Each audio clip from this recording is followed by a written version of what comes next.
Ministerio de Justicia, promoviendo la igualdad.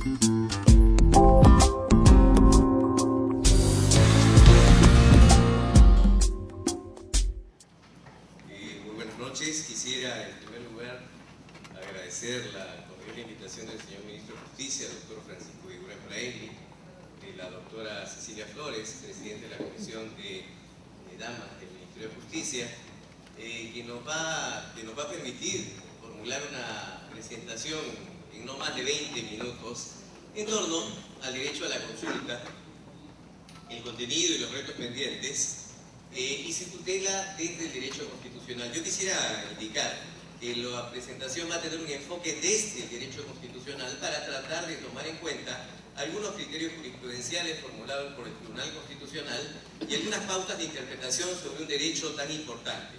En primer lugar, quisiera comenzar recordando una imagen que se publicó en el diario oficial El Peruano ya hace algún tiempo. El Congreso de la República, la legislatura anterior, por cierto, publicó esta convocatoria a los pueblos indígenas a la consulta previa, libre e informada sobre un proyecto de ley en materia forestal. La pregunta que uno puede plantearse es: ¿los representantes de los pueblos indígenas leen el peruano? ¿Esa era la forma de llevar a cabo un proceso de consulta? Esto ha ocurrido hace muy poco tiempo en el país y en realidad lo pongo como ejemplo para evidenciar cómo este concepto de derecho de consulta, por más que el convenio de la OIT 169 está en vigencia desde el año 95, no había enraizado. Se requería en consecuencia, ¿qué cosa?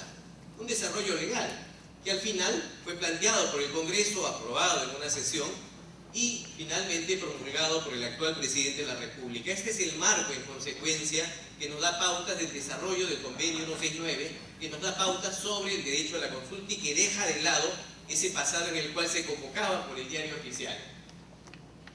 ¿Cuáles son los temas que vamos a plantear? Algunos temas en debate. ¿La consulta es un derecho fundamental? ¿Tiene ese nivel que le da una protección especial? ¿Quiénes son los titulares del derecho a la consulta? ¿Cuál es su contenido? ¿Será un derecho de veto? ¿Tiene límites? ¿Los derechos fundamentales tendrán límites o son absolutos? ¿Qué mecanismos e instituciones garantizan cuando se presenta una situación de incumplimiento y cuándo entró en vigencia el derecho a la consulta en el Perú? Y esto, para ello vamos a tomar en cuenta una serie de decisiones que se han planteado por parte del Tribunal Constitucional en casos que han llegado a su conocimiento. Uno puede ver ahí desde el caso Cordillera Escalera, que fue un amparo, o procesos de inconstitucionalidad contra normas determinadas que no habían pasado el filtro del derecho a la consulta, u otras demandas de cumplimiento como aquella presentada por IEDC, y finalmente incluso algunos recursos de aclaración. Es decir, hay todo un desarrollo jurisprudencial por parte del TC en el cual ha habido algunos avances, pero también hay que reconocer que en el cual hay algunas decisiones polémicas. Comencemos por el principio. ¿Es un derecho fundamental la consulta o no? Sin duda, estamos hablando de un derecho fundamental que deriva de un tratado con rango constitucional. No lo digo yo, no lo dice la OIT, lo dice el propio Tribunal Constitucional en algunas sentencias. En consecuencia, ningún reglamento, ninguna ley puede estar por debajo de ese derecho fundamental.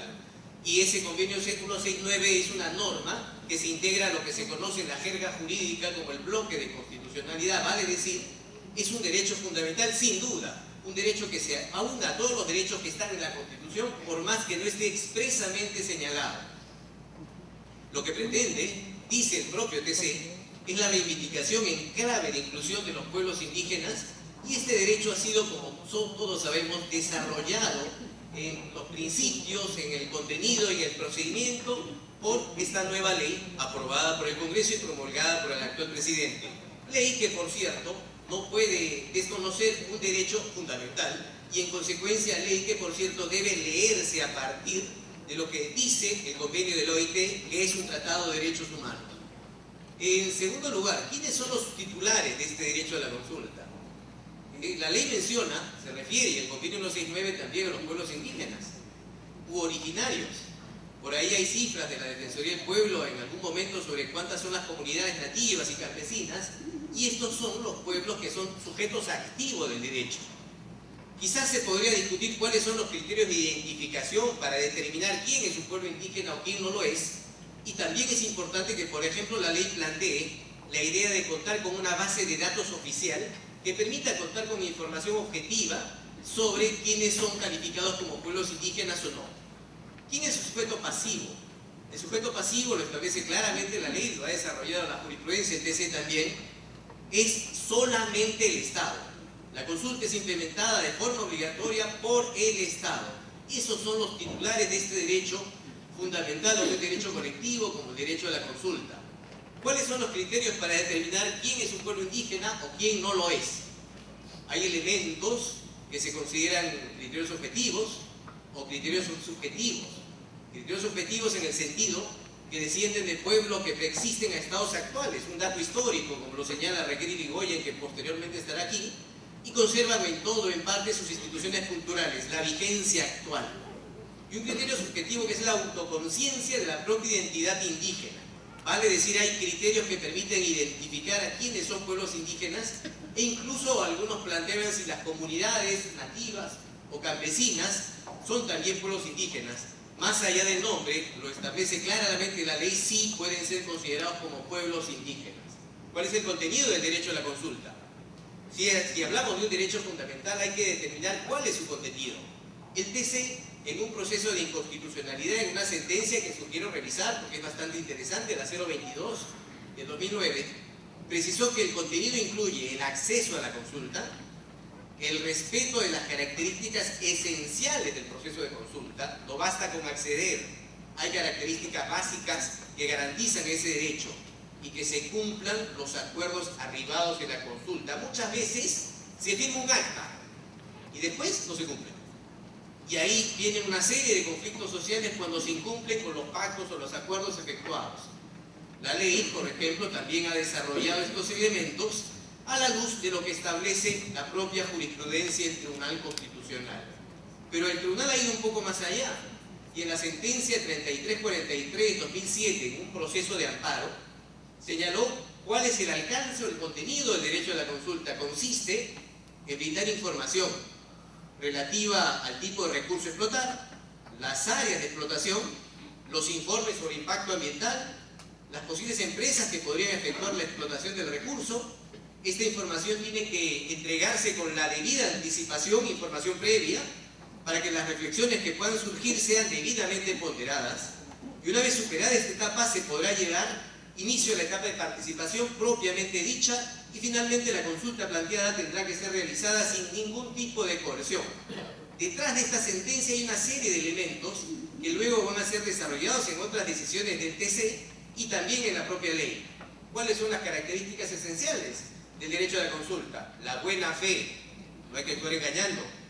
La flexibilidad, hay que adecuarse a las características de lo que se va a consultar. Un acto administrativo o una ley, no es lo mismo consultar una ley, el reglamento de la consulta, por ejemplo, que consultar un acto administrativo de concesión o de autorización. La finalidad es el objetivo, tiene como objetivo alcanzar un acuerdo. No es la consulta por la consulta. La transparencia para que se conozca la información y que todas las partes estén informadas de lo que ocurre, y la implementación previa de este proceso, temas que han sido desarrollados también por la ley, recogiendo lo que ha dicho la jurisprudencia del Tribunal Constitucional. Y por ejemplo, en los artículos 4, 8 y 15 se mantiene esta expresión. Un tema que, por ejemplo, se ha discutido mucho es el artículo 15 de la ley. La decisión final corresponde a la entidad competente, estatal competente. Los acuerdos son exigibles en sede administrativa y judicial. Eso significa que se tratará de un derecho de veto o no habrá un derecho de veto detrás de ello. Si un pueblo indígena se niega, no quiere llegar a un acuerdo, ¿habrá un derecho de veto? El TC en esta sentencia, la 022, reconoció que no fluye los artículos del convenio que los pueblos indígenas gocen de un derecho de veto. Sin embargo, la Corte Interamericana, en el caso Pueblo Salamanca versus Surinam, Y el informe de la Comisión Interamericana de Derechos Humanos, un informe que sintetiza varios elementos, habla de consentimiento. Vale decir, en ciertas circunstancias se requerirá consentimiento. Por ejemplo, cuando se trata de la ejecución de planes de desarrollo, inversión o concesiones de explotación de recursos que prive a los pueblos indígenas de capacidad de usar sus tierras y los recursos naturales necesarios para su subsistencia. Ahí la Corte, en este caso Tanamaca, habló del consentimiento. O por ejemplo, el informe de la Comisión Interamericana de Derechos Humanos de diciembre de 2009 se refiere al consentimiento cuando se trata de desplazar a un pueblo indígena y de lograr una reubicación distinta, o cuando se trata de efectuar depósitos de materiales peligrosos en tierras indígenas. Acá se plantea el tema del consentimiento, que no está en la ley y está en la sentencia del Tribunal Constitucional. Habrá que ver cómo se integran estos aspectos, porque como se ha mencionado, estamos hablando de un derecho fundamental que se lee a la luz de lo que establece el Convenio 169 y de lo que establece la jurisprudencia de la Corte Interamericana de Derechos Humanos, y que requiere todo un debate para ver hasta dónde se puede llegar, asumiendo que obviamente no hay un derecho de veto, pero sí hay supuestos de consentimiento. ¿Tiene límites este derecho? ¿Es un derecho absoluto? ¿El derecho a la consulta será un derecho absoluto? ¿Hay derechos absolutos? Estamos reconociendo que es un derecho fundamental, indiscutiblemente. ¿Será un derecho absoluto? Un caso que se planteó similar tanto en Perú como en Colombia fue el caso resuelto, por ejemplo, por el Tribunal Constitucional peruano en el expediente 6316 del 2008 y por la Corte colombiana en la tutela 769 del 2009. ¿Qué había ocurrido ahí? Que no se había llevado a cabo la consulta y el convenio 169 estaba en vigencia. Y en consecuencia se dijo, miren, como hay concesiones, autorizaciones que se han efectuado sin consulta y el convenio está en vigencia desde el año 95, te pido, Tribunal Constitucional, que anules todas esas concesiones y que suspendas las próximas hasta que se lleve a cabo la consulta, porque evidentemente no se había llevado a cabo la consulta, y la consulta, recuerda que está en vigencia desde el año 95, febrero 95. ¿Qué dijo el Tribunal Constitucional cuando le dicen, mira, del 95 a la fecha de la demanda, que ha sido el 2008, del 95 a esa fecha se han realizado concesiones sin consulta, anúlalas y suspende las que vienen? Lo mismo pasó en Colombia. En Colombia se suspendió en base a esta sentencia de la Corte colombiana, y el TC, en base a esta sentencia, estableció una suerte de ponderación para decir no suspendo, porque sencillamente hay otros derechos en juego, como son la libertad de contratación, la seguridad jurídica, los contratos ley celebrados por las empresas, y en consecuencia rechazo la demanda. Ante un problema similar, dos reacciones distintas, que en el fondo nos plantean el siguiente tema: ¿la consulta tiene límites? Yo no creo que haya derecho absoluto. No existen derechos absolutos, salvo, por ejemplo, el derecho a no ser torturado, ¿no? No hay torturitas, ¿no? No hay torturas admitidas, no hay torturas válidas. Pero no hay derechos absolutos, siempre puede ponderarse, y habrá que ver qué criterios de interpretación constitucional se plantean para resolver estos conflictos que pueden presentarse entre diversidad y unidad en el marco de un Estado multicultural como el diseñado por la Constitución peruana del 93. Acá están los temas de interpretación que podrían generarse si es que reconocemos que un derecho no es absoluto, que pueden haber restricciones razonables, tratando de buscar un equilibrio entre diversidad y unidad, reitero, en el marco de un Estado multicultural. Por ejemplo, en Colombia, la sentencia de tutela 405 del año 93, ante un supuesto de instalación de una base aérea en una zona limítrofe para evitar el ingreso de avionetas con droga, que implicaba utilizar un territorio indígena, la Corte desestimó la demanda que trataba de evitar que se coloque esta base bajo el argumento de razones de seguridad nacional que permitían instalar esta base aérea. Es decir, entendió que podía haber una restricción a esta situación o a este derecho. ¿Qué mecanismos garantizan su cumplimiento? Un mecanismo institucional, que es el Ministerio de Interculturalidad, conforme lo plantea la ley, es el organismo técnico especializado. Evidentemente, las entidades públicas que puedan adoptar una medida que afecte derechos de pueblos indígenas va a ser el órgano conductor, el conductor del proceso, pero el órgano rector, el órgano técnico especializado, va a ser el Viceministerio de Interculturalidad del Ministerio de Cultura, y sin duda, si se plantean problemas, afectaciones de derechos, situaciones de conflicto, siempre cabe, como ya hemos visto, el acceso a la justicia constitucional. Aquí ya se han presentado varias demandas de amparo, ahí están los magistrados del TC, por ejemplo.